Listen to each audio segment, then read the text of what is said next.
111 kilometre বেগে উপকূলে আঘাত হানল ঘূর্ণিঝড় রেমাল। বিভিন্ন স্থানে জলোচ্ছ্বাস, 2 জনের মৃত্যু। কলকাতায় প্রাণ গেছে একজনের। রেমালের তাণ্ডবে লণ্ডভণ্ড উপকূল, দুর্বল বাঁধ ভেঙে অর্ধশত গ্রাম প্লাবিত, উপড়ে গেছে গাছপালা। আশ্রয় কেন্দ্রে যাওয়াতে এড়ানো গেছে জানমালের বড় ক্ষয়ক্ষতি। অবহেলা, উদাসীনতায় বাড়ছে কর্মক্ষেত্রে শ্রমিক হতাহত। 12 বছরে নির্মাণ খাতে প্রাণহানি 1359। দায় এড়াতে পারে না সংশ্লিষ্টরা, দাবি শ্রমিক অধিকার সংগঠনের। চট্টগ্রামে গুরুত্বপূর্ণ সড়কে প্যাডেল চালিত রিকশা বন্ধের সিদ্ধান্ত। জুনের প্রথম সপ্তাহ থেকে কার্যকর। যানজট নিরসনে এ উদ্যোগ, আন্দোলনের হুঁশিয়ারি চালকদের। এবং কোরবানি ঈদকে কেন্দ্র করে রাজধানীতে প্রস্তুত 19টি হাট। বেশিরভাগেরই ইজারা কার্যক্রম শেষ। অনলাইনেও চলবে বেচাকেনা। আফতাবনগর হাটে হাইকোর্টের স্টে অর্ডার।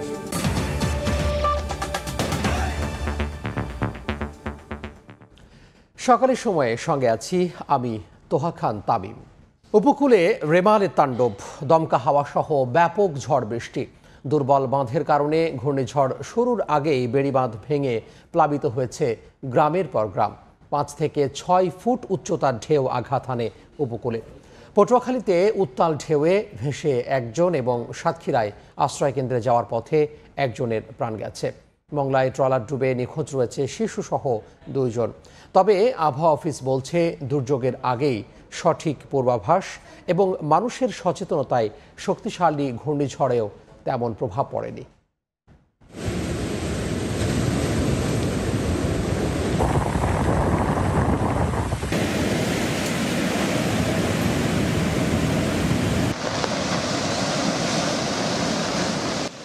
দিনভর শক্তি সঞ্চয়ের পর রোববার রাতে বাংলাদেশের উপকূলে তাণ্ডব লীলা চালায় ঘূর্ণিঝড় রেমাল।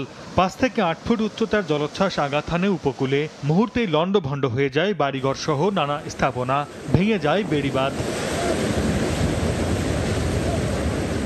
মধ্যরাতের জোয়ার রোমালের অগ্নিমূর্তিতে ঘি ঢেলে দেয়। এতে বরগুনার বিভিন্ন স্থানে বেড়িবাঁধ ভেঙে ও উপচে অন্তত 20টি গ্রাম প্লাবিত হয়েছে। এছাড়া বিভিন্ন স্থানে নদী ও সাগরের পানি বেড়ে প্লাবিত হয় গ্রামের পর গ্রাম। বাতাসের গতিবেগ থাকে ঘন্টায় 111 কিলোমিটারে। স্থানীয়রা বলছে, দুর্বল বাঁধের কারণে ঘূর্ণিঝড় শুরুর আগেই ভেঙে যায় অধিকাংশ বেড়িবাঁধ। এতে সুরক্ষার প্রথম পর্যায়ে ভোগান্তিতে পড়েন সাধারণ মানুষ। পটুয়াখালী, বরগুনা, বাগেরহাট, নোয়াখালীতে বাঁধ ভেঙে হু হু করে পানি ঢুকে পড়ে জনপদে। পানিবন্দী হয়ে পড়েছে হাজার হাজার বাসিন্দা। ঘরবাড়ি তলিয়ে যাওয়ায় নির্ঘুম রাত কাটে অনেকের। রেমালের আগ্রাসন থেকে প্রাণে বাঁচতে দেশের বিভিন্ন আশ্রয়কেন্দ্রে স্থান নেয় 10 লাখের বেশি মানুষ। এছাড়া হাজার হাজার গবাদি পশু নেওয়া হয় নিরাপদ আশ্রয়ে। সংশ্লিষ্টরা বলছে, মানুষজন আগেভাগে সরকারি আশ্রয়কেন্দ্রে আসায় জানমালের ক্ষয়ক্ষতি কম হয়েছে। আবহাওয়া অফিস বলছে, দুর্যোগের আগেই সঠিক পূর্বাভাস এবং মানুষের সচেতনতায় শক্তিশালী ঘূর্ণিঝড়েও তেমন প্রভাব পড়েনি। আমাদের পূর্বাভাস ব্যবস্থার উন্নতি এবং দুর্যোগ ব্যবস্থাপনার যৌথ সমন্বয়ে এবং অ্যাডাপ্টেশনের ফলে এবং মানুষের সচেতনতা বৃদ্ধি করে এই যে শক্তিমাত্রার ঘূর্ণিঝড় হলেও ক্যাজুয়ালিটি অনেকটাই বহুলাংশে লোপ পেয়েছে। অনেক সময় আমরা সিঙ্গেল ডিজিট বা শূন্যের কোঠায় আমরা নামিয়ে আনতে সক্ষম হয়েছি। ঘূর্ণিঝড়ের সময় পটুয়াখালী ও সাতক্ষীরা থেকে আশ্রয়কেন্দ্রে যাওয়ার সময় 2 জনের মৃত্যু হয়েছে। এদিকে ঘূর্ণিঝড় রেমালের প্রভাবে 10 নম্বর মহাবিপদ সংকটের মধ্যে মংলায় ধারণ ক্ষমতার 4 গুণ বেশি যাত্রী নিয়ে একটি ট্রলার পাড়ের কাছে ডুবে যায়। বেশিরভাগ যাত্রী সাঁতরে তীরে উঠলেও শিশুসহ 2 জন নিখোঁজ হন। এছাড়া বরগুনার পাথরঘাটায় মুক্তিযোদ্ধা কমপ্লেক্স আশ্রয়কেন্দ্রের গ্লাস ভেঙে 2 জন আহত হওয়ার খবর পাওয়া গেছে। সর্দার মোহাম্মদ আরিফ, সময় সংবাদ। এদিকে রেমালের প্রভাবে ভারতের কলকাতায় একজনের মৃত্যুর খবর পাওয়া গেছে। প্রবল ঝড় বৃষ্টিতে বহু গাছপালা উপড়ে পড়েছে। সোমবার রাজ্য জুড়ে বৃষ্টিপাত অব্যাহত থাকবে বলে জানিয়েছে আলিপুর আবহাওয়া দফতর। ত্রিপুরাতে রেড অ্যালার্ট জারি করা হয়েছে। সার্বিক বিষয়ে খোঁজ খবর নিচ্ছেন প্রধানমন্ত্রী নরেন্দ্র মোদী। রোববার দিবাগত রাতেই পশ্চিমবঙ্গে আছড়ে পড়ে ঘূর্ণিঝড় রিমাল। এর জেরে কলকাতায় ঘন্টায় 74 কিলোমিটার বেগে ঝোড়ো বাতাস বয়ে যায়। রিমালের প্রভাবে প্রবল বৃষ্টি হয় কলকাতা, হাওড়া ও হুগলিতে। অনেক জায়গায় পানি জমে যায়। হতাহতের খবরও পাওয়া গেছে। ভারতীয় গণমাধ্যম বলছে, প্রবল ঝড় বৃষ্টিতে কলকাতা জুড়েই বাড়িঘর ও গাছপালা ভেঙে পড়ে। রাস্তা থেকে সেগুলো সরাতে রাতেই কাজ শুরু করে দুর্যোগ মোকাবেলা বাহিনী। আলিপুর আবহাওয়া দপ্তর জানিয়েছে, সোমবারও রেমালের প্রভাবে রাজ্য জুড়ে ভারী বৃষ্টিপাত অব্যাহত থাকবে। কলকাতার পাশাপাশি নদিয়া ও মুর্শিদাবাদে অতি ভারী বৃষ্টিপাত হতে পারে। বুধবার পর্যন্ত মালদা ও দক্ষিণ দিনাজপুরে ভারী বৃষ্টির জন্য কমলা সতর্কতা জারি করা হয়েছে। পশ্চিমবঙ্গের পাশাপাশি ত্রিপুরাতেও রেমাল সতর্কতা জারি রয়েছে। সোমবার বাতিল করা হয়েছে বেশ কয়েকটি ফ্লাইট। রাজ্য সরকারদেরকে সব ধরনের সহায়তার ঘোষণা দিয়েছেন প্রধানমন্ত্রী নরেন্দ্র মোদী। সার্বিক বিষয়ে তিনি খোঁজ খবর রাখছেন বলে জানিয়েছে নয়াদিল্লি। রাহানুল রানা, সময় সংবাদ। এই মুহূর্তে বরগুনায় আছেন রিপোর্টার মনির হোসেন বাদল ও পটুয়াখালীর কুয়াকাটায় আছেন রিপোর্টার শাকিল মাহমুদ। আমরা সরাসরি শুরুতেই যাব শাকিলের কাছে।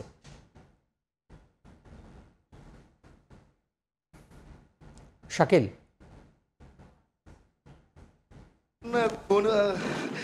ঘূর্ণিঝড়ের যে তাণ্ডব তা কিন্তু এখনো আসলে দমে যায়নি। একে তো তীব্র বাতাস বইছে, তার উপরে আমরা এখন বেড়িবাঁধের ঠিক অনেকটা কাছাকাছি এবং এই যে আমরা খবর পেয়েছি যে এই উপকূলীয় অঞ্চলের বেশ কিছু বেড়িবাঁধ কিন্তু আসলে ক্ষতির সম্মুখীন হয়েছে। যদিও পানি উন্নয়ন বোর্ড সহ স্থানীয়রা জানান যেসব বেড়িবাঁধ আসলে ক্ষতির সম্মুখীন হয়েছে তার কিন্তু অধিকাংশই আপনার আগে থেকেই দুর্বল ছিল এবং আপনারা দেখতে পাচ্ছেন যে বেড়িবাঁধ ভেঙে লোকালয়ে কিন্তু পানি ঢুকে গিয়েছে এবং এই পানির কিন্তু প্রতি মুহূর্তে কিন্তু এই যে পানির উচ্চতা কিন্তু বৃদ্ধি পাচ্ছে এবং এই যে এছাড়া যারা এই যে উপকূলীয় যারা এই বেড়িবাঁধে ছিল তারা কিন্তু সবাই আশ্রয় কেন্দ্রগুলোতে কিন্তু আশ্রয় নিয়েছে বলে কিন্তু আমরা জানতে পেরেছি। আশ্রয় কেন্দ্রগুলোতে যারা এই উপকূলবাসী আশ্রয় নিয়েছে তারা যেটা জানিয়েছে যে ঠিক রাতে যখন ঘূর্ণিঝড় তাণ্ডব শুরু করে তার পরপরই কিন্তু তারা আশ্রয় কেন্দ্রে ছুটে আসেন। এর আগে আমরা দেখেছি যে গতকাল সকাল থেকে বিভিন্ন সময় প্রশাসন এবং সিপিপি যারা সদস্য আছে তারা বিভিন্ন সময় প্রচারণা চালিয়ে এই উপকূলবাসীকে কিন্তু আশ্রয় কেন্দ্রে আসার জন্য অনুরোধ করলেও তারা কিন্তু শোনেনি। তবে রাত যত গভীর হয়েছে ততই আসলে ঘূর্ণিঝড়টি ভয়াবহতা রূপ ধারণ করেছে এবং এর পরপরই কিন্তু আসলে উপকূলের যারা বাসিন্দারা ছিলেন তারা কিন্তু আশ্রয় কেন্দ্রগুলোতে কিন্তু ছুটে এসেছেন এবং আমরা রাতে বিভিন্ন আশ্রয় কেন্দ্রে গিয়েছি, সেখানে গিয়ে দেখেছি কিন্তু সিপিপির যারা সদস্য আছে বা রেড ক্রিসেন্ট সোসাইটির তারা কিন্তু এই যারা আশ্রয় কেন্দ্র আশ্রয় নিয়েছে তাদেরকে কিন্তু সব ধরনের খাবার সহ যে সহায়তাগুলো দেওয়া দরকার সেগুলো কিন্তু দিয়েছে। এখন পর্যন্ত কিন্তু বাতাসের তীব্রতা কোনোভাবেই কিন্তু কমেনি, এর সাথে সাথে কিন্তু বৃষ্টিও পড়ছে এবং এই যে উপকূলীয় এলাকাগুলোতে কিন্তু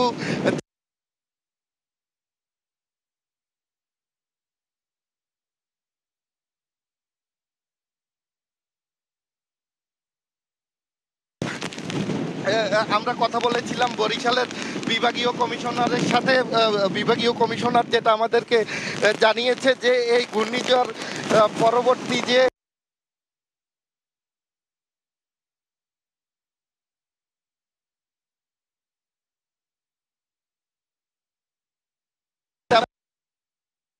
না গেলেও বেলা বাড়ার সাথে সাথে কিন্তু ক্ষয়ক্ষতি কতটুকু কি হয়েছে তা কিন্তু জানা যাবে এবং প্রতিটি মুহূর্তেই কিন্তু আসলে এখানকার এই উপকূলের যারা মানুষ আছে তারা কিন্তু আতঙ্কে দিন কাটাচ্ছে এবং এই আতঙ্কে দিন কাটানোর ফলে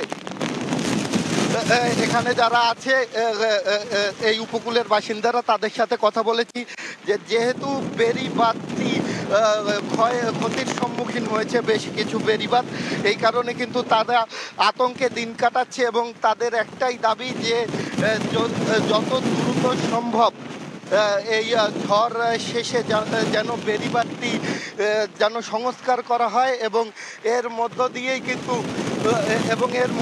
কিন্তু যাতে আমরা কিন্তু দেখতে পাচ্ছি যে প্রতি মুহূর্তেই কিন্তু বাতাসের যে তীব্রতা সেটা কিন্তু বেড়েই চলেছে।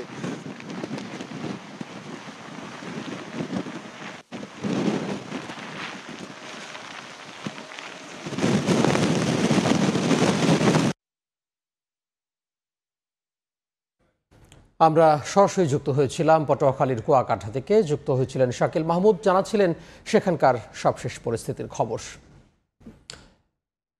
পটুয়াখালীতে ঘূর্ণিঝড় রেমাল থেকে প্রাণ বাঁচাতে আশ্রয় কেন্দ্রে অবস্থান নেন সাধারণ মানুষ। তবে ঘরবাড়ি হারানো সহ জানমালের ব্যাপক ক্ষয়ক্ষতির দুশ্চিন্তায় তারা।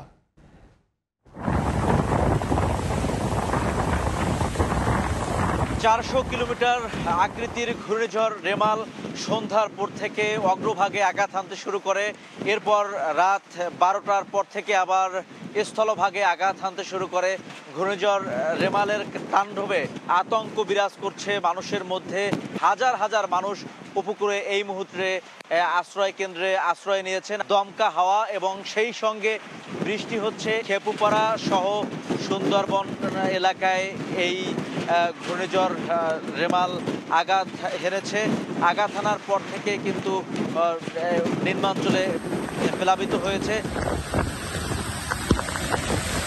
আমরা আশ্রয় কেন্দ্রগুলোতে খোঁজ নিয়েছি, সেখানে শুকনো খাবারের ব্যবস্থা করা হচ্ছে। দুর্যোগ ব্যবস্থাপনাও ত্রাণ প্রতিমন্ত্রী মহিবুর রহমান নির্দেশ দিয়েছেন আশ্রয় কেন্দ্রগুলোতে যাতে কোনো মানুষ না খেয়ে থাকেন।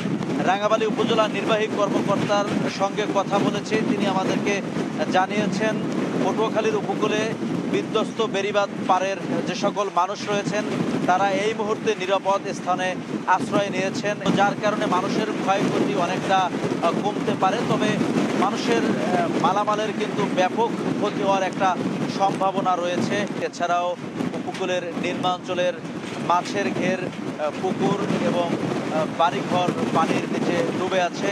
বিশেষ করে রাঙ্গামালী উপজেলার চালিতাবুনিয়া, চর মন্তাজ, চর আন্ডা, চর হেয়ার এবং বেড়িবাঁধের বাইরের দ্বীপ কাউখালী সহ বেশ কয়েকটি দ্বীপাঞ্চল, নিম্নাঞ্চল এই মুহূর্তে প্লাবিত রয়েছে। ঘন্টায় 90 থেকে 120 কিলোমিটার বেগে বাতাস, দমকা হাওয়া বইছে। তো এ কারণে উপকূলের যে ঘরবাড়িগুলো রয়েছে ঘরবাড়িগুলো ক্ষতিগ্রস্ত হচ্ছে। পটুয়াখালীর কুয়াকাটা থেকে শিকদার জাবির হোসেন, সময় সংবাদ। এদিকে পুরো শক্তি নিয়েই উপকূল অতিক্রম করছে প্রবল ঘূর্ণিঝড় রেমাল। সকাল 10টা নাগাদ কমে আসতে পারে এর তীব্রতা। রোববার মধ্যরাতে ব্রিফিংয়ে এমনটাই জানিয়েছেন আবহাওয়াবিদ আবুল কালাম মল্লিক। এ সময় তিনি বলেন, ঘূর্ণিঝড়ের প্রভাবে আজ সারা দিন দেশ জুড়ে বৃষ্টি হতে পারে। ক্রমশ এটি বৃষ্টিপাত ঝরিয়ে আগামীকাল সকাল 10টার পর আস্তে আস্তে সে দুর্বল হবে। চারিদিকে যেহেতু উচ্চচাপ বলয়ের অবস্থান রয়েছে, সেই কারণে এর মুভমেন্ট একটু স্লোত আছে। ফলে বাংলাদেশ এবং পার্শ্ববর্তী এলাকায় আগামীকাল এবং পরশু অস্থায়ীভাবে দমকা বাতাস এবং ঝোড়ো হাওয়া সহ বৃষ্টি অথবা বজ্রসহ বৃষ্টিপাতের সম্ভাবনা রয়েছে। ঘূর্ণিঝড় রেমালের প্রভাবে ভোর থেকে রাজধানীতে শুরু হয়েছে বৃষ্টির সঙ্গে দমকা হাওয়া। এই মুহূর্তে কারওয়ান বাজারে আছেন রিপোর্টার রাশেদ বাপ্পি। আমরা সরাসরি যুক্ত হব তার সঙ্গে। বাপ্পি, রেমালের প্রভাব শুধু যে উপকূলীয় অঞ্চলে পড়বে তা কিন্তু নয়। আবহাওয়া অফিস থেকে বারবারই বলা হচ্ছিল ঘূর্ণিঝড় রেমালের প্রভাব সারা দেশেই কম বেশি পড়বে এবং আবহাওয়া দপ্তর যে বিষয়টি গতকালকে বারবার বলছিলেন যে গভীর রাত অথবা ভোর রাত থেকে রাজধানীতে বৃষ্টিপাত শুরু হবে এবং সেটি কিন্তু বাস্তবে মিলে গিয়েছে। আমরা দেখতে পেয়েছি ভোর থেকে রাজধানী জুড়ে বৃষ্টিপাত শুরু হয়েছে। তবে সেই বৃষ্টিপাতের পরিমাণ যে খুব বেশি ছিল তা কিন্তু নয়। ধীরে ধীরে বৃষ্টিপাতের পরিমাণ কিছুটা কমে এসেছে। তবে এখনও রাজধানীতে যদি এখনকার অবস্থা বলতে হয় তবে দমকা হাওয়া বইছে এবং যারা আজ ঘরের বাইরে বেরিয়েছেন বিভিন্ন কাজের প্রয়োজনে তাদেরকে কিন্তু সেই বৃষ্টি এবং দমকা হাওয়ার মাঝেই প্রতিকূল পরিস্থিতির মধ্য দিয়ে তাদেরকে বাইরে বের হতে হয়েছে। এবার যদি সার্বিক অবস্থা বলতে হয়, আবহাওয়া অফিসের পক্ষ থেকে যে বিষয়টি বলা হচ্ছিল ঘূর্ণিঝড় রেমাল ভয়াবহ তাণ্ডব চালাবে, সেটি কিন্তু আমরা আমাদের সহকর্মী যারা উপকূলীয় অঞ্চলে রয়েছেন তাদের যে বাস্তব অভিজ্ঞতা সেটি কিন্তু আমরা গতকাল থেকে দেখতে পেয়েছি, এবং ভোরের আলো ফুটতে না ফুটতেই উপকূলীয় অঞ্চলে সেই ক্ষত চিহ্ন আমরা দেখতে পেয়েছি। অর্থাৎ বিভিন্ন ধরনের বাঁধ ভেঙে গিয়েছে, গাছপালা উপড়ে পড়েছে, এবং সেই প্রভাব রাজধানীতে যখন এসেছে তখনও আমরা দেখছি রাজধানীতে যখনই দমকা হাওয়া বইছে সেই হাওয়া কিন্তু একদমই স্বাভাবিক হাওয়া নয়, বেশ জোরে সোরেই দমকা হাওয়া বইছে, এবং এ কারণেই যারা ছাতা হাতে বাইরে বেরিয়েছেন তারাও কিন্তু বেশ তাদেরকে ধকল পোহাতে হচ্ছে, ছাতা কিন্তু ভেঙে যাওয়ার উপক্রম হচ্ছে। এমন পরিস্থিতির মধ্যে দিয়েই রাজধানীবাসীকে আজকের সময়টুকু পার হতে হচ্ছে। তবে সব থেকে গুরুত্বপূর্ণ বিষয় যে ঘূর্ণিঝড় রেমালের প্রভাবে সারা দেশে কি পরিমাণ ক্ষয়ক্ষতি হলো, বিশেষ করে উপকূলীয় অঞ্চলের কি পরিমাণ ক্ষয়ক্ষতি হলো, এখন উপকূলীয় অঞ্চলের কি অবস্থা, পুরো পরিস্থিতি স্বাভাবিক হতে কতটুকু সময় লাগবে, সেসব বিষয় নিয়ে কিন্তু আবহাওয়া দপ্তর কথা বলবে। সেই বিষয়গুলো আমরা জানিয়ে দেওয়ার চেষ্টা করবো। পাশাপাশি আমরা জানি গতকালও কিন্তু আমরা দেখেছি ত্রাণ ও দুর্যোগ ব্যবস্থাপনা প্রতিমন্ত্রী মহিবুর রহমান তিনি কিন্তু আবহাওয়া অফিসে গিয়েছিলেন একদম ভোরের দিকে। আমরা আজকেও আশা করছি দুর্যোগ ব্যবস্থাপনা ত্রাণ মন্ত্রণালয় থেকে তাদের যে সার্বিক প্রস্তুতি, কি ক্ষয়ক্ষতি হয়েছে এবং উদ্ধার তৎপরতা কেমন চালানো হচ্ছে, এসব বিষয় নিয়েও গণমাধ্যমে কথা বলবেন। আমরা সেই বিষয়টিও কিন্তু সার্বিক জানিয়ে দেওয়ার চেষ্টা করব। পাশাপাশি যারা এইসব বিষয়ে মাথায় নিয়ে হচ্ছে, অর্থাৎ তারা সর্বাত্মক প্রস্তুতি নিয়ে বাইরে বের হন, এবং গতকালকের আবহাওয়া অফিসের পক্ষ থেকে যে বিষয়টি জানানো হচ্ছিল আজ সারাদিনই কম বেশি বৃষ্টি হবে দেশের বেশ কিছু অঞ্চলে। আমরা বলতেই পারে রাজধানীতেও কিন্তু আমরা যদি একটু রাজধানীর আকাশের অবস্থা দেখি, রাজধানীতে গতকালকে যে অবস্থা ছিল, গতকালকে ঘূর্ণিঝড়ের রেমালের প্রভাবে উপকূলে তাণ্ডব চললেও বৃষ্টি চললেও আমরা রাজধানীতে কিন্তু সেই অর্থে তেমন কোনো প্রভাব দেখিনি। আকাশ ছিল সবসময় পরিষ্কার, প্রচন্ড খরতাপে সাধারণ মানুষকে পুষতে হয়েছে। তবে এখন যদি আমরা রাজধানীর আকাশের দিকে তাকাই তাহলে বলতে হয় যে রাজধানীতে এখন ভারী মেঘ রাজধানীর আকাশের উপর থেকে কিন্তু বয়ে যাচ্ছে, মেঘের ঘন ঘটাই আমরা দেখতে পাচ্ছি, এবং যখন তখন এই মেঘ এত বেশি ঘন, এবং এখনকার অবস্থাও বলা চলে যে এখনো কিন্তু তৈরি হয়েছে।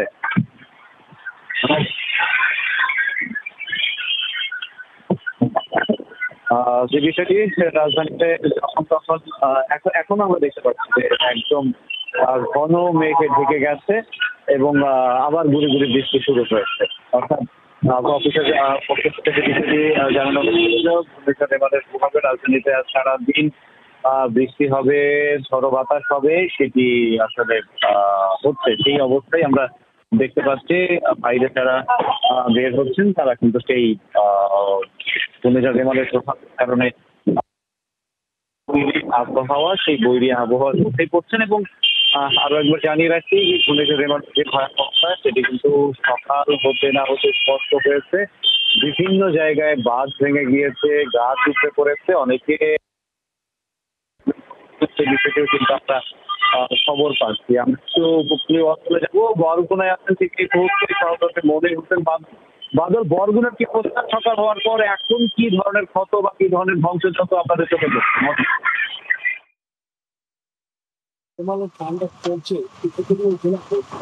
আপনি জানেন যে এই বরগুনার ঘোড়াতে চারপাশে নদী এবং বৃষ্টিতে, যার কারণে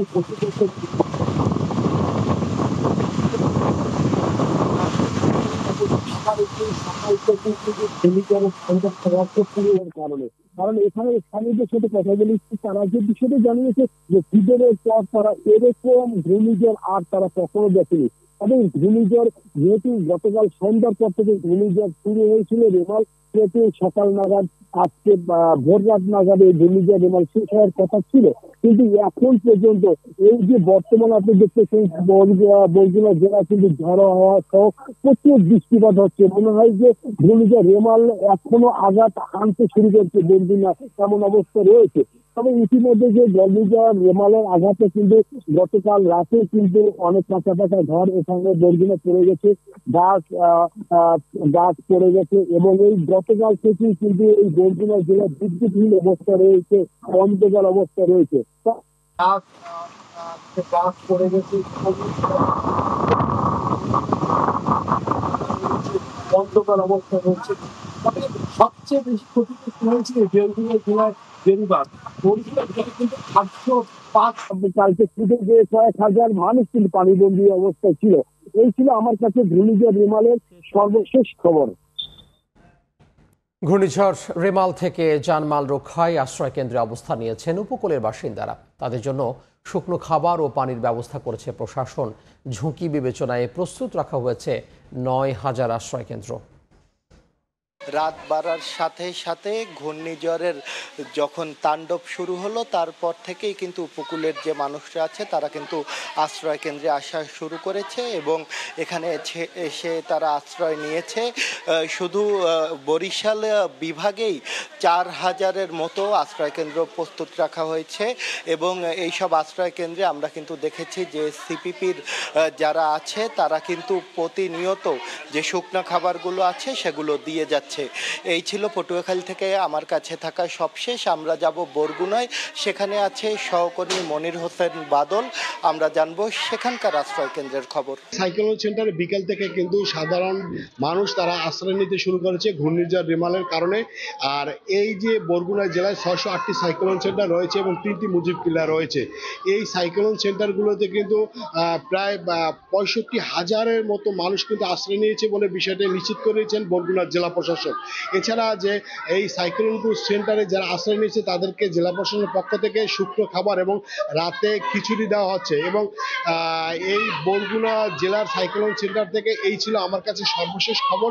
এখন আমরা চলে যাচ্ছি বাগেরহাট শরণখোলায়, সেখানে আছে সহকর্মী আলী আকবর টুটু। বাগেরহাটের শরণখোলা উপজেলার রান্দা একটি আশ্রয় কেন্দ্রে, যেখানে আসলে এখানে অসংখ্য মানুষ এখানে আশ্রয় নিচ্ছে এবং দুপুর থেকেই কিন্তু মানুষ এখানে আসছেন। তাদের জন্য বিভিন্ন ধরনের ওখানে খাদ্য সহায়তা নিয়ে আসছেন জনপ্রতিনিধিরা এবং বিভিন্ন স্বেচ্ছাসেবক সংগঠনের নেতৃবৃন্দ। এখানে চিরা, গুড়, চিনি এবং দেওয়া হয়েছে, পাশাপাশি এবং মোমবাতি বিতরণ করা হয়েছে। বাগেরহাটের জেলায় আমরা খোঁজ নিয়েছি প্রায় ৪০,০০০ মানুষ আশ্রয় কেন্দ্রে কিন্তু আশ্রয় নিয়েছে এবং ৩৬৯টি আশ্রয় কেন্দ্র কিন্তু প্রস্তুত ছিল। এই ছিল আমার কাছে শরণখোলা উপজেলা থেকে সবশেষ। আমি এখন যাব সাতক্ষীরায় আছেন সহকর্মী তানজিম আহমেদ, আমরা জানবো সেখানকার আশ্রয় কেন্দ্রের সবশেষ অবস্থা তার কাছ থেকে। ঘূর্ণিঝড় রিমেল আঘাত আনার খবরে দেশের মধ্যে সবচেয়ে বেশি আতঙ্কিত উপজেলাগুলোর মধ্যে অন্যতম সাতক্ষীরার শ্যামনগর। আমরা দেখেছি বিভিন্ন আশ্রয় কেন্দ্র ঘুরে সেখানে গবাদি পশু সহ প্রয়োজনীয় জিনিসপত্র নিয়ে যারা সাধারণ মানুষ রয়েছেন উপকূলবাসী তারা কিন্তু এই আশ্রয় কেন্দ্রগুলোতে আশ্রয় নিয়েছেন। তারা বলছেন যে আসলে প্রতি বছরই যে মে মাস চলছে, এই মে মাসে কোনো না কোনো প্রাকৃতিক দুর্যোগ তাদেরকে নিঃস্ব করে, তো এবারও আসলে সেই ব্যতিক্রম নয়। তার ফলে তারা আসলে আতঙ্কিত, শঙ্কিত এবং ভীত বলছেন। সাতক্ষীরার থেকে শ্যামনগর উপজেলায় যে আশ্রয় কেন্দ্রগুলোতে মানুষের অবস্থান নেওয়ার খবর আমার কাছেই ছিল সর্বশেষ। ঘূর্ণিঝড় রেমালের প্রভাবে চট্টগ্রামে পাহাড় ধসের শঙ্কায় ঝুঁকিপূর্ণ বিভিন্ন এলাকায় থেকে স্থানীয়দের নিরাপদে সরিয়ে নিয়েছে জেলা প্রশাসন। এর মধ্যে আশ্রয় কেন্দ্রে গেছে ২,০০০ পরিবার। ঘূর্ণিঝড় রেমালের প্রভাবে ভারী বৃষ্টিপাত হচ্ছে বন্দরনগরী চট্টগ্রাম জুড়ে। আর ভারী বৃষ্টিপাত হলে পাহাড় ধসের আশঙ্কা থেকে যায়, তাই জেলা প্রশাসনের পক্ষ থেকে বিভিন্ন পাহাড়ে পাহাড়ে চলছে অভিযান। পাহাড় ধস হলে তো এদের জানমালে ক্ষতি হতে পারে, তাই মাননীয় জেলা প্রশাসকের নির্দেশনায় আমরা এখানে যারা পাহাড়ের নিচে ঝুঁকিপূর্ণভাবে আছে ওদেরকে আশ্রয়কেন্দ্রে নিয়ে যাওয়ার জন্য আমরা মাইকিং করছি এবং এখানে স্থানীয় মানুষের সহযোগিতা, পুলিশের সহযোগিতা, ডিসি অফিসের মানুষের সহযোগিতা আমরা আশ্রয়কেন্দ্রে নিয়ে যাচ্ছি। আপনারা গতবারও দেখেছেন পাহাড় ধস হয়েছে, গতবারও 3-4জন মানুষ মারা গিয়েছে। ওদেরকে এগুলা বলতেছি, অনেকে যাচ্ছে অনেকে যাচ্ছে না। ঝুঁকিপূর্ণ বসবাসকারীদের সরিয়ে নেওয়া হচ্ছে বিভিন্ন আশ্রয় কেন্দ্রে। এই পর্যন্ত ২,০০০ পরিবারকে সরিয়ে নিয়েছে জেলা প্রশাসন। মানুষের জানমালের ক্ষতি হতে পারে, সবাইকে যেন নিরাপদ স্থানে নিরাপদ জায়গায় সরে যেতে বলা হয়েছে। এর আগে সকাল থেকে বিভিন্ন পাহাড়ে করা হয় মাইকিং, সচেতন করা হয় পাহাড়ে ঝুঁকিপূর্ণভাবে বসবাসকারীদের। এই সকাল ধরে এরকম বলছে আর মাইকিং করছে, মানে যারা এখানে আছে তারা যারা ঝুঁকিপূর্ণ তারা আশ্রয় কেন্দ্রে যাবার জন্য। নিকটবর্তী যে স্কুলগুলো রয়েছে সেখানে আশ্রয় কেন্দ্র খোলা হয়েছে, সেখানে খাবারের ব্যবস্থা করা হয়েছে। এখানে ল্যান্ডস্লাইড হওয়ার একটা আশঙ্কা রয়েছে, এই জন্য আমরা এখানে যে সকল বাসিন্দারা ঝুঁকিপূর্ণ জায়গায় বসবাস করছেন তাদেরকে নামিয়ে নিয়ে নেওয়ার জন্য আজকে এটি এনশিওর করার জন্য আমরা এখানে এসেছি। তাদের জন্য নিরাপদ খাবার এবং থাকার ব্যবস্থা করা হয়েছে। গত 15 বছরে চট্টগ্রাম বিভাগে পাহাড় ধসে অন্তত 350-এর বেশি মানুষের মৃত্যু হয়েছে। শফিকুল আলম, সময় সংবাদ, চট্টগ্রাম। ঘূর্ণিঝড় রেমালের প্রভাবে ভারী বৃষ্টিপাতে জলাবদ্ধতা সৃষ্টি হয়েছে বন্দরনগরী চট্টগ্রাম জুড়ে। রোববার রাত 2টার পর নগরীর চকবাজার, কাতালগঞ্জ ও রিয়াজউদ্দিন বাজার সহ বেশ কিছু এলাকা তলিয়ে যায় হাঁটু পানিতে। ব্যাহত হয় যান চলাচল। নূরজামাল আতিকের ক্যামেরায় শফিকুল আলমের রিপোর্ট।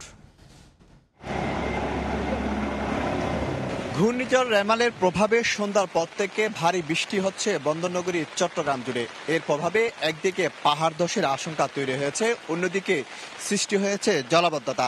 নগরীর কাতালগঞ্জ, চকবাজার, রিয়াজউদ্দিন বাজার ও ওয়াসা সহ বেশ কিছু এলাকায় হাঁটু সমান পানিতে তলিয়ে গেছে। এতে ব্যাহত হচ্ছে যান চলাচল, কোথাও বা পানিতে আটকে ব্যাহত হচ্ছে যানবাহন চলাচল।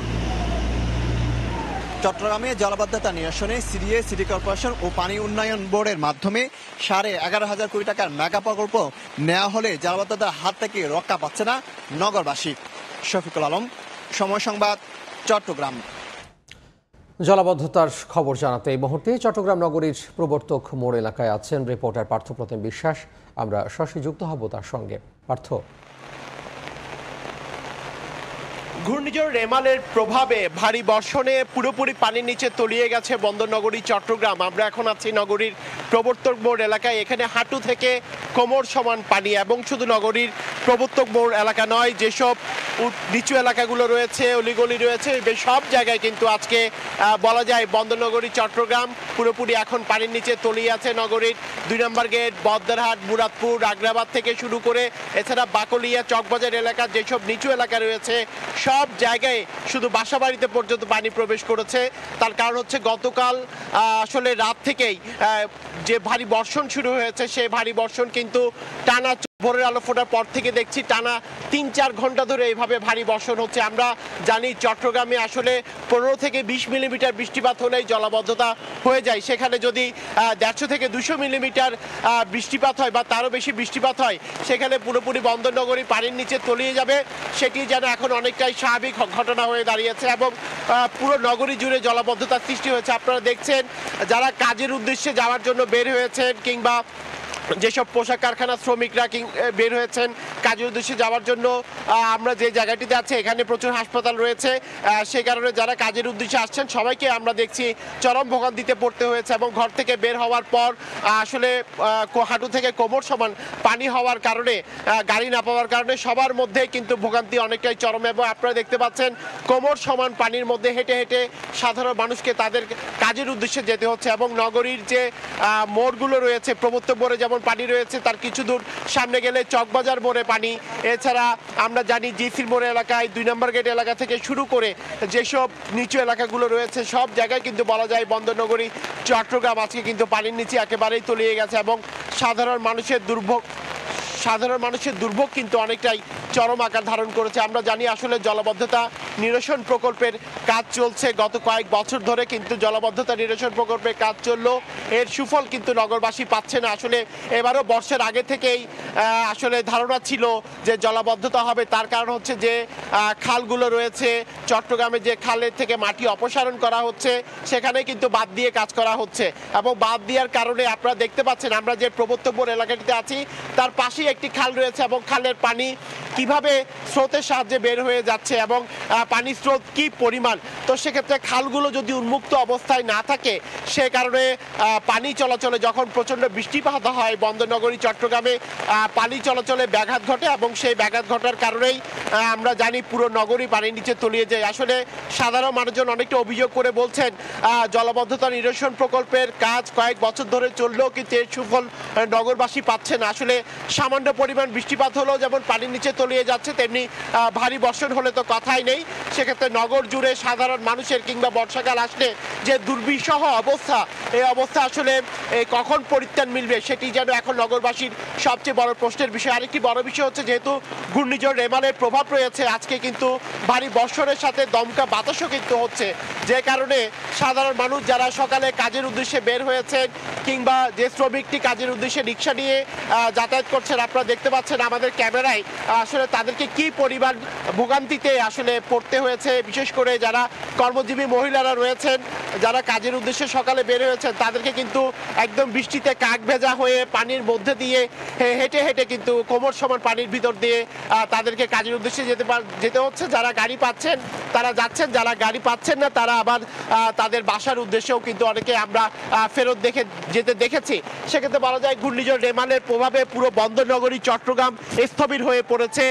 কারণ হচ্ছে ভারী বর্ষণের কারণে পুরো নগরী পানির নিচে তলিয়ে গেছে। এবং আরেকটি বিষয় হচ্ছে, আমরা যে সিএনজি অটোরিকশা নগর জুড়ে চলছে বা বিভিন্ন যে গণপরিবহন চলছে, সেই গণপরিবহনগুলো পানির ঢুকে কিন্তু অনেকটাই নষ্ট হয়ে পড়ছে। সে কারণেও কিন্তু আমরা দেখছি সাধারণ মানুষজন যারা এই গণপরিবহনে করে এক জায়গা থেকে অন্য জায়গার উদ্দেশ্যে যাচ্ছিল, তাদেরকেও চরম ভোগান্তি কিংবা চরম বেকায়দায় পড়তে হয়েছে। আসলে এই জলাবদ্ধতার প্রকোপ থেকে নগরবাসীর কখন মুক্তি মিলবে সেটি এখন যেন সবচেয়ে বড় প্রশ্ন বিষয় নগরবাসীর কাছে। কারণ হচ্ছে বর্ষা আসলেই প্রতি বছর বন্দরনগরী চট্টগ্রাম পানির নিচে তলিয়ে যায়, সেটি যেন এখন অনেকটাই স্বাভাবিক ঘটনা হয়ে দাঁড়িয়েছে। এবং আবারও আপনারা দেখতে পাচ্ছেন ভারী বর্ষণ শুরু হয়েছে। আসলে ভারী বর্ষণ যতক্ষণ থামবে না ততক্ষণ পর্যন্ত বলা যায় বন্দরনগরী চট্টগ্রাম পুরোপুরি জলাবদ্ধতায় তলিয়ে থাকবে। তো এই ছিল আমার কাছে এখনো পর্যন্ত নগরীর প্রবর্তক বোর্ড এলাকা থেকে এখানকার সর্বশেষ খবর। নিয়োগকারী প্রতিষ্ঠানের অবহেলা আর উদাসীনতায় প্রতি বছর বাড়ছে কর্মক্ষেত্রে শ্রমিক হতাহতের সংখ্যা। পরিসংখ্যান বলছে, গত 12 বছরে নির্মাণ খাতে শ্রমিক মারা গেছেন 1359 জন। কলকারখানা ও প্রতিষ্ঠান পরিদর্শন অধিদপ্তর নিয়ম মাফিক নজরদারির দাবি করলেও শ্রমিকদের করুণ পরিণতির জন্য সরকারি সংস্থা কোনোভাবেই নিজেদের অবহেলার দায় এড়াতে পারে না, বলছে শ্রমিকদের অধিকার নিয়ে কাজ করা বেসরকারি উন্নয়ন সংস্থা বিলস। নুরুল আলম নয়নের ছবিতে তারভিন হাসান মেঘের রিপোর্ট।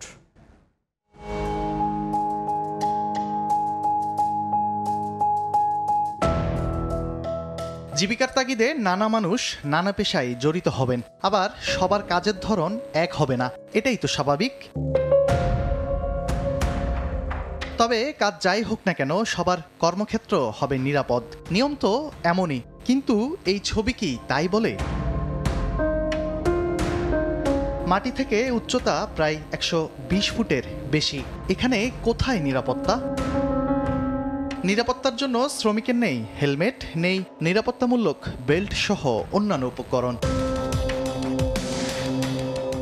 শুধু রাজধানী নয়, সারা দেশে এমন অনিরাপদ পরিবেশে কাজ করেন লাখ লাখ নির্মাণ শ্রমিক। আমরা এই যে ঝুলানো মাছা কাজ করতেছি, দেখা যাচ্ছে বাস একটা দুর্বলও থাকতে পারে। সেফটি বেল্ট লাগবে, হ্যান্ড গ্লোভস লাগবে, বলিতে তারা বলবো কি হবে, এলে আরো বিল্ডিং এ তো করতেছি, আমরা কাজ করি পেটের দায়। সেফটি যদি না দেয় এই দায়িত্বগুলো কে নেব? অভিযোগ আছে নিরাপত্তার বিষয়ে প্রশ্ন তুললে কাজের হুমকির মুখে পড়তে হয় শ্রমিকদের। আবার কোনো কোনো ক্ষেত্রে দুর্ঘটনায় পড়লে স্বয়ং কর্তৃপক্ষের কোনো খোঁজ খবরই রাখে না প্রতিষ্ঠান। তাহলে প্রশ্ন ওঠে, পেশাগত স্বাস্থ্য ও সুরক্ষা নিশ্চিত হবে কবে? কতকাল চলবে অবহেলার এমন সংস্কৃতি? পরিসংখ্যান বলছে, গত 12 বছরে নির্মাণ খাতে শ্রমিক নিহত হয়েছেন 1359 জন। একদিকে আইনের দুর্বলতা, অন্যদিকে প্রতিষ্ঠানের প্রভাব প্রতিপত্তির কারণে বেশিরভাগ দুর্ঘটনায় হয় না মামলা। দিন শেষে অনিয়ম আর প্রভাবের কারণে রয়ে যায় অনিয়মেই। কনস্ট্রাকশন সেক্টরে শ্রমিকদের শোভন কর্মপরিবেশ নিশ্চিত এখনও ওইভাবে হয় নাই, এটা আমরা স্বীকার করছি। পরিদর্শন কার্যক্রম করে থাকি এবং তাদেরকে আমরা নোটিশ প্রেরণ করি। যদি কেউ চূড়ান্তভাবে আমাদের আইনটাকে ভায়োলেশন করে তাহলে তাদেরকে আমরা মামলা করে থাকি। প্রতিদিনই মানুষ মারা যাচ্ছে নির্মাণে, তাহলে কয়টা মামলা হয়েছে, কয়টা ক্ষতিপূরণ আদায় করেছেন এবং এইগুলো মামলাগুলোর কয়টা শাস্তি হয়েছে? বিদ্যমান আইনে দুর্ঘটনায় কর্মক্ষেত্রে শ্রমিকের মৃত্যু হলে ক্ষতিপূরণ মেলে মাত্র 2 লাখ টাকা, আহত হলে টাকার অঙ্ক থেমে যায় মাত্র 50,000-এ। তানভীর হাসান মেঘ, সময় সংবাদ, ঢাকা। কোরবানির পশু বেচাকেনায় প্রস্তুত 2 সিটি কর্পোরেশনের 19টি পশুর হাট। এরই মধ্যে 2টি স্থানীয় সহ 12টি হাটের ইজারার কার্যক্রম শেষ। পাশাপাশি এবারও হাটের মাধ্যমে কোরবানির পশু বেচাকেনা হবে বলে জানিয়েছে কর্তৃপক্ষ। এদিকে 2 সিটি চাইলেও এবার আফতাবনগর হাটে স্টে অর্ডার দিয়েছেন হাইকোর্ট। আসছে কোরবানির ঈদ, প্রস্তুতি চলছে হাটের। প্রস্তুত হচ্ছে দেশের সবথেকে বড় গাবতলীর পশুর হাট। ঈদুল আজহাকে সামনে রেখে ঢাকা উত্তর সিটি কর্পোরেশনের এই স্থায়ী হাট সহ ইজারার জন্য তোলা হয়েছে আরও 7টি পশুর হাট। ভাটারা সুতিভোলা খাল সংলগ্ন খালি জায়গা, কাওলা শিয়ালডাঙ্গা এলাকার খালি জায়গা, উত্তরা দিয়াবাড়ির 16 আর 18 নম্বর ওয়ার্ড, আফতাবনগর, মিরপুর স্টান হাউজিং এর খালি জায়গা, মোহাম্মদপুরের বসিলা, ঢাকা পলিটেকনিক এলাকার খালি জায়গায় বসবে উত্তরের হাট। এরই মধ্যে 6টির ইজারা শেষ। দক্ষিণে স্থায়ী পশুর হাট সারুলিয়ায়। এছাড়া বসছে আরও 10টি হাট। উত্তর শাহজাহানপুর লেদার টেকনোলজি কলেজ সংলগ্ন খালি জায়গা, পোস্তগোলার শ্মশান সংলগ্ন খালি জায়গা, মেরাদিয়া বাজার এলাকা, কমলাপুর স্টেডিয়াম এলাকা, যাত্রাবাড়ির দনিয়া কলেজ মাঠ, ধোলাইখাল ট্রাক টার্মিনাল এলাকা, Amulia model town, Rahmatganj club সংলগ্ন এলাকা, লালবাগের রহমতগঞ্জ ক্লাব সংলগ্ন এলাকা, শ্যামপুর কদমতলী ট্রাক স্ট্যান্ডে বসবে দক্ষিণের হাট। এ পর্যন্ত ইজারা হয়েছে 6টির। ঈদের আগের 5 দিন থেকে শুরু হবে আনুষ্ঠানিক পশু ক্রয় বিক্রয়, চলবে ঈদের দ্বিতীয় দিন পর্যন্ত। হাটের বর্জ্য নির্ধারিত সময় অপসারণ না করলে ইজারাদারদের বিরুদ্ধে কঠোর ব্যবস্থা নেওয়ার হুঁশিয়ারি নগর পিতাদের। বলছেন নির্ধারিত স্থানের বাইরে কোনো হাট বসতে দেয়া হবে না। ইতিমধ্যে আমরা 4টি হাট আমরা ইজারা বরাদ্দ দিয়ে দিয়েছি, আরও 6টি হাট আমাদের ইজারা বরাদ্দ প্রক্রিয়া চলছে।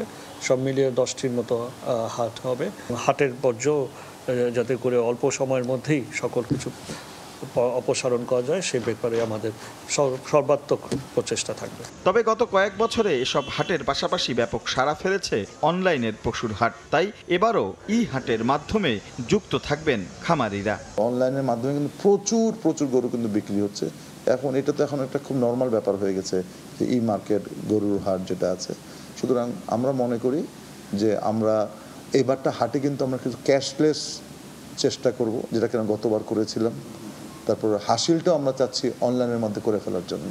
এদিকে আফতাবনগর পশুর হাট 2 সিটি ইজারা দিলেও স্থানীয়দের একটি রিটের প্রেক্ষিতে সেখানে হাট বসানোর স্টে অর্ডার দিয়েছেন হাইকোর্ট।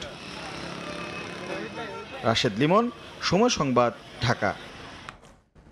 চট্টগ্রামে জুনের প্রথম সপ্তাহ থেকে নগরীর ভিআইপি ও গুরুত্বপূর্ণ সড়ক দেওয়ানহাট থেকে বারিক বিল্ডিং পর্যন্ত প্যাডেল চালিত রিকশা চলাচল বন্ধ করতে যাচ্ছে সিএমপি। এদিকে প্রধান সড়কে রিকশা চলাচল বন্ধের সিদ্ধান্ত প্রত্যাহার করা না হলে আন্দোলনের হুঁশিয়ারি দিয়েছেন মালিক ঐক্য পরিষদের নেতারা। বিস্তারিত পার্থপ্রতিম বিশ্বাসের রিপোর্টে।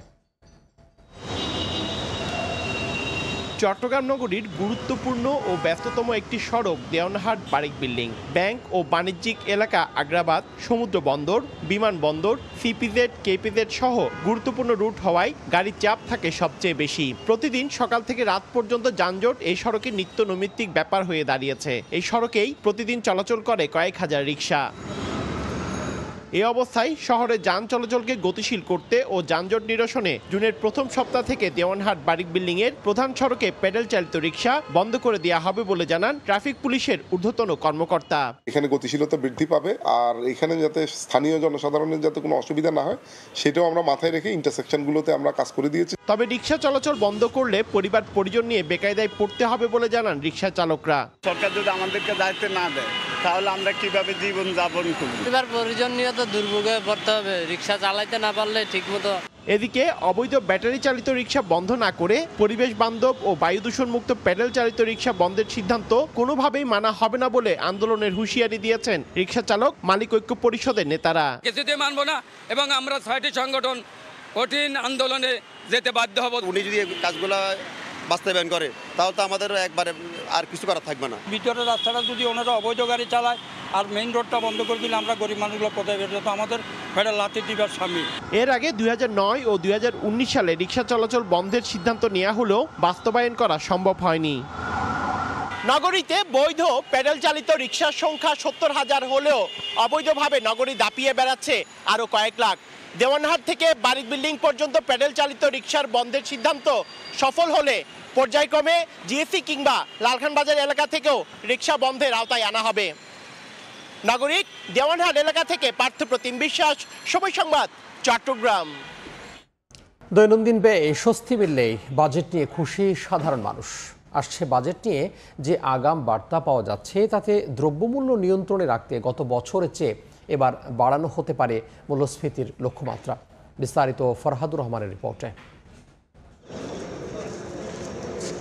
অর্থ মন্ত্রণালয় আর এনবিআরের নানা সূত্রের তথ্য 2024-25 অর্থ বছরের জন্য আসছে 7,96,900 কোটি টাকার বাজেট, যা চলতি অর্থ বছরের প্রস্তাবিত বাজেটের চেয়ে 35,115 কোটি টাকা বেশি।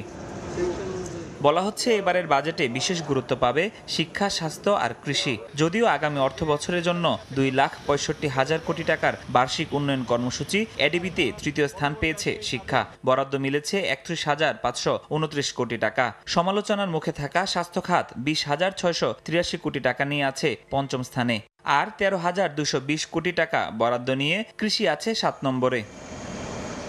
বাজেটের এই আকারকে দেশীয় অর্থনীতির বর্তমান অবস্থা বিবেচনায় বাস্তবসম্মত বললেও অর্থনীতিবিদদের কাছে বাহবা পাচ্ছে না সরকারের মূল্যস্ফীতির লক্ষ্যমাত্রা। চলতি বাজেটে মূল্যস্ফীতির লক্ষ্যমাত্রা ছিল 6%, যা আসন্ন বাজেটে 0.5% বাড়বে। কিন্তু বর্তমানে দেশে মূল্যস্ফীতির হারই বিরাজ করছে 9.74%। ফলে মূল্যস্ফীতি নিয়ে সরকারের পরিকল্পনা কতটা বাস্তবসম্মত হবে? 6.5% যদি মূল্যস্ফীতির লক্ষ্যমাত্রা হয়ে থাকে, আমি মনে করি যে এটা উচ্চাভিলাষী। খাদ্য মূল্যস্ফীতি 10% ছাড়িয়ে গেছে। আমরা এত কঠোর সংকোচনমূলক মুদ্রানীতি যেটা বজায় রাখছি, এরপরেও কিন্তু এই খাদ্য মূল্যস্ফীতি বা ওভারঅল যে আমাদের মূল্যস্ফীতি রয়েছে সেই সার্বিক মূল্যস্ফীতিও কিন্তু আমরা কমাতে পারছি না। বাজেটের আকার যাই হোক, সংকোচনশীল নীতিতে চলার ইঙ্গিত দিয়ে জিডিপির প্রবৃদ্ধি লক্ষ্যমাত্রা 7.5 থেকে নামিয়ে আনা হতে পারে 6.75%। এমন অবস্থায় মূল্যস্ফীতির উপর সরকারের নিয়ন্ত্রণ কতটা থাকবে সেটির উপর নির্ভর করবে মানুষের পরবর্তী দিনগুলোর ব্যয়ের হিসাব। জিনিসের দাম কম চাই বা ভালোভাবে চলতে পারি। জিনিসপত্রের দাম একদম না বিশ্বাস হয়ে যাচ্ছে, লোন আনতে পান্তা পুরাইয়া যাচ্ছে আমাদের। বাজেটটায় যেন সর্বোচ্চ গুরুত্ব দেওয়া হয় দ্রব্যমূল্য নিয়ন্ত্রণ। এত গেল সাধারণ মানুষের বাজেট কেন্দ্রিক প্রত্যাশা। বিপরীতে ব্যবসায়ীদের তাগিদ, কর্পোরেট কর হার কমানোর ইঙ্গিত দেয়া এবারের বাজেটে অর্থব্যয়ের নীতি কৌশল এমনভাবে সাজানো উচিত যাতে তারা সরকারের লক্ষ্যমাত্রা পূরণে ভূমিকা রাখতে পারে। তাহলে আসলে আমাদের পক্ষে অর্থনীতির অগ্রগতি ধরে রাখাটা খুব কষ্ট হয়ে যাচ্ছে। যদি একটা স্পেশাল কর নীতি ইউনিট গঠন করা যায়, যেটা আমাদের শিল্পনীতি এবং বাণিজ্য নীতির সাথে মিলিয়ে আমাদের ভবিষ্যতের যেই খাতগুলো থেকে সম্ভাবনা আছে অনেক, এরকম খাতগুলোকে যাতে কিছুটা সাপোর্ট দেওয়া যায়। আসন্ন বাজেটে মোট ভর্তুকি 90,000 কোটি টাকার মধ্যে 35,000 কোটি টাকায় যেতে পারে এডিবি বরাদ্দের দ্বিতীয় শীর্ষে থাকা বিদ্যুৎ জ্বালানি খাতে। ফরহাদুর রহমান, সময় সংবাদ, ঢাকা। দেখছেন সকালের সময়। যুক্তরাষ্ট্রের নিউ ইয়র্কে বর্ণাঢ্য আয়োজনে প্রথমবারের মতো অনুষ্ঠিত হয়েছে বাংলাদেশ ডে প্যারেড।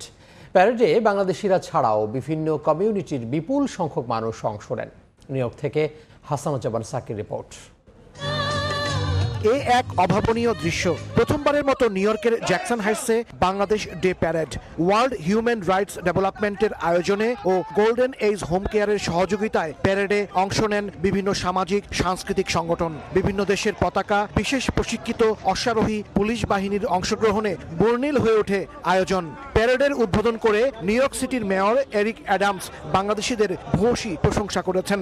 বলেন, বাংলাদেশিরা এখন নিউ ইয়র্কের অন্যতম শক্তিশালী community. This is one of the largest growing community, the Bangladeshi community. Let's keep moving forward. প্যারেডে অংশ নেন বাংলাদেশ ও প্রবাসের বিভিন্ন অঙ্গনের তারকারা। এমন আয়োজন দেখে উচ্ছ্বসিত সবাই। আমাদের এই কালচার আসলে শুরু হওয়া উচিত ছিল অনেক আগেই, তাহলে আমাদের কমিউনিটি আরো অনেক বড় হতো। এখানে থেকেও বাঙালির যে ঐতিহ্য সেটা আমরা বহন করছি। প্যারেডের জন্য জ্যাকসন হাইটস এলাকার 18টি সড়ক বন্ধ করে দেয়া হয়। পায়ে হেঁটে, ট্রাকে করে বর্ণাঢ্য সাজে অংশ নেন বাংলাদেশিরা। অন্য ভাষাভাষী বিপুল সংখ্যক মানুষও এতে যোগ দেন। ছিলেন নিউ ইয়র্ক অঙ্গরাজ্যের আইন প্রণেতারাও। প্যারেডের গ্র্যান্ড মার্শাল ছিলেন ব্যবসায়ী ও সমাজসেবী শাহ নেওয়াজ। এই প্যারেডে তারা আমাকে গ্র্যান্ড মার্শাল ডিক্লেয়ার করেছে, বাট আমি আমার গ্র্যান্ড মার্শাল উৎসর্গ করে দিয়েছি সমস্ত বাংলাদেশিদের জন্য। কৃষ্টি কালচার আমরা এই ব্রেন হিসেবে তুলে ধরবো, এই কারণে আমাদের ডে প্যারেড। অত্যন্ত গর্বিত আজকে বাংলাদেশ ডে প্যারেড অনুষ্ঠিত হতে যাচ্ছে। আমরা অনেক বছর পরে সর্বপ্রথম জ্যাকসনে করতে পারছি। অনেক বাধা বিঘ্নের পরে আমরা we having a successful parade so far. 69 street থেকে শুরু হয়ে 37 এভিনিউ দিয়ে 87 স্ট্রিটে গিয়ে শেষ হয় প্যারেড। পুরো রাস্তা জুড়ে দুদিকে ফুটপাতে দাঁড়িয়ে বিভিন্ন শ্রেণী পেশার ও বয়সের মানুষ প্যারেড উপভোগ করেন। এ সময় ফিলিস্তিনের গাজায় ইসরায়েলি আগ্রাসনের বিরুদ্ধেও বিক্ষোভ করেন কেউ কেউ।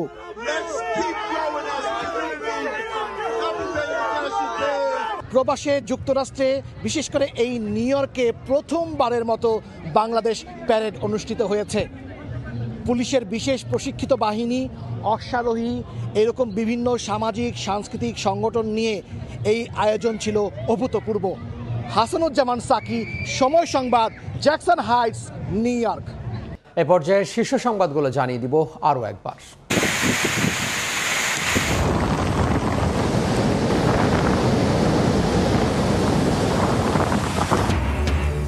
111 কিলোমিটার বেগে উপকূলে আঘাত হানল ঘূর্ণিঝড় রেমাল। বিভিন্ন স্থানে জলোচ্ছ্বাস, 5 জনের মৃত্যু। কলকাতায় প্রাণ গেছে 1 জনের। রেমালের তাণ্ডবে লন্ডভন্ড উপকূল, বাঁধ ভেঙে অর্ধশত গ্রাম প্লাবিত। ভারী বৃষ্টিতে চট্টগ্রামে জলাবদ্ধতা। আশ্রয়কেন্দ্রে যাওয়াতে এড়ানো গেছে জানমালের বড় ক্ষয়ক্ষতি। এবং অবহেলা উদাসীনতায় বাড়ছে কর্মক্ষেত্রে শ্রমিক হতাহত। 12 বছরে নির্মাণ খাতে প্রাণহানি 1359। দায় এড়াতে পারে না সংশ্লিষ্টরা, দাবি শ্রমিক অধিকার সংগঠনের। এই ছিল সকালের সময়ে। এরপর আন্তর্জাতিক সময় নিয়ে সঙ্গে থাকবেন সহকর্মী শাইলা রহমান ইমা। ধন্যবাদ তামিম। আন্তর্জাতিক সময় নিয়ে ফিরছি কিছুক্ষণ পর, সঙ্গেই থাকুন সময়ের।